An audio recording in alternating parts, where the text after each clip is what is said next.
Hello everyone, আমি মৌমিতা। নতুন mini blog নিয়ে আবারও তোমাদের সামনে।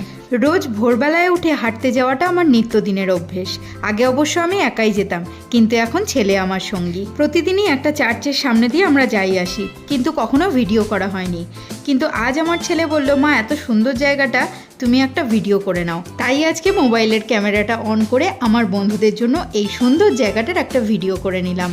বড়দিনে খ্রিস্টান পাড়ার এই চার্চের মেলার পুরো এলাকাটা আলোয় আলোয় সুসজ্জিত হয়ে ওঠে। ওই সময় রাস্তার দুধারের দোকানপাটের ভিড়ে সাধারণ মানুষের চলাফেরা করাটাও অসম্ভব হয়ে পড়ে। অনেকটা হেঁটে ঘাম ঝরিয়ে ফিরে এসেছি বাড়িতে। এবার আমি ফ্রেশ হয়ে নেব। সকাল থেকেই মেঘলা ওয়েদার, আর এখন মুষলধারে বৃষ্টি নামলো।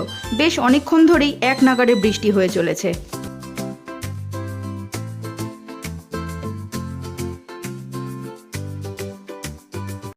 একবার ভাবলাম খিচুড়ি বসিয়ে দিই, কিন্তু ছেলে বলল, না মা, খিচুড়ি খাবো না, তুমি একটু বিরিয়ানি রান্না করো। তাই বিরিয়ানি চিকেন ম্যারিনেট করছি।